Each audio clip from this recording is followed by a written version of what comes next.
অবশেষে আমার মুরগির মাংসটা কিন্তু রান্না হলো। এই যে আসসালামু আলাইকুম, সবাই কেমন আছেন? আশা করি সবাই ভালো আছেন। আজকে রান্না করবো লাল মুরগি। এই যে মুরগিটা কিন্তু আমি ধুয়ে একবারে সুন্দর করে পরিষ্কার করে দিছি। আর এখানে যে পেঁয়াজ কেটে নিছি, এখানে কিন্তু কাঁচামরিচও আছে, কাঁচামরিচ দিব। ওই যে চুলাতে কড়াই বসাই দিছি রান্না করার জন্য।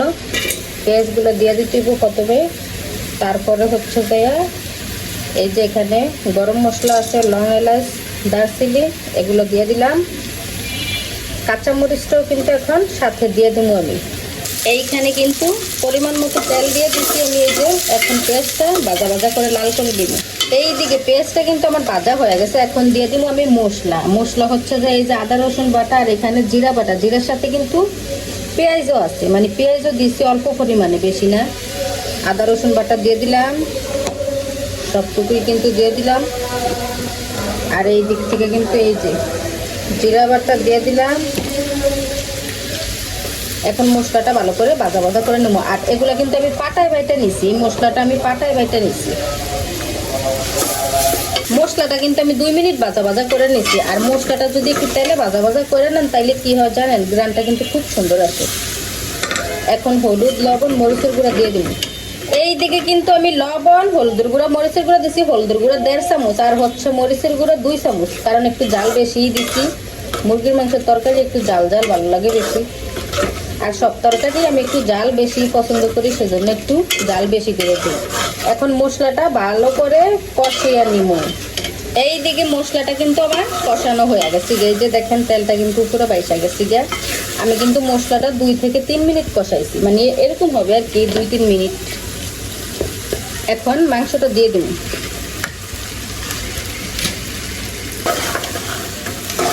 মাংসটা একটু মশলার সাথে লাইড়াচাড়া মিশিয়ে দিই। এখানে কিন্তু অল্প পরিমাণে পানিও দিতে হইব এই মাংসটা কষানোর জন্য। এই মুরগি কিন্তু শক্ত অনেক, পানি দিয়ে কষাইতে হইব। তার জন্য কিন্তু আমি এখানে একটু পানি দিয়ে দেব। এই যে একটুখানি পানি দিয়ে দিলাম। এখন কিন্তু চুলার আঁচটা মিডিয়াম রাখবো। মিডিয়াম রাখা ঢাকনা দিয়ে ডাইকা দিব, ভালো করে কষিয়ে নেব। আর এই মাংসটা কিন্তু আমি আধা ঘন্টার মতো কষাবো, মানে মিডিয়াম আছে, মাংসটা যেন সিদ্ধ হয়ে যায়। দেখি এখন আমার তরকারির অবস্থা। এই যে দেখেন আমি কিন্তু এটা আধা ঘন্টার মতো কষাইছি। এখন সাথে আলু দিয়ে দিব। আলু দিয়ে কিন্তু আরো 5 মিনিট কষিয়ে নিব।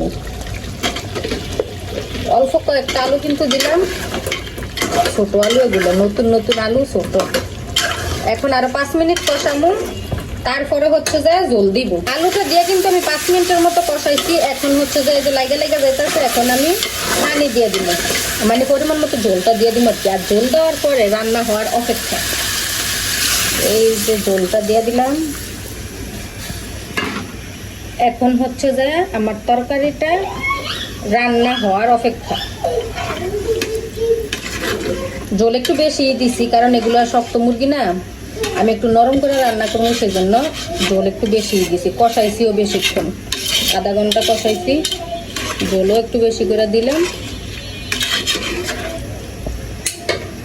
তরকারিটা বলক এসে বসছে। এই যে দেখেন অবশেষে আমার মুরগির মাংসটা কিন্তু রান্না হলো। এই যে যেটুকু ঝোল আছে এইটুকু ঝোল কিন্তু আমি রাখবো। এখন হচ্ছে চুলাটা বন্ধ করে দিব। এই যে দেখেন তরকারির কালারটা কিন্তু মাশাআল্লাহ খুবই সুন্দর দেখা যাইতেছে। আমি একটু ঝোলঝোলি রাখছি, কারণ এই মুরগি কিন্তু একটু ঝোলঝোলি ভালো লাগে। এই যে সবাই বলবেন কেমন হয়েছে। সবাই ভালো থাকবেন, সুস্থ থাকবেন। আল্লাহ হাফেজ।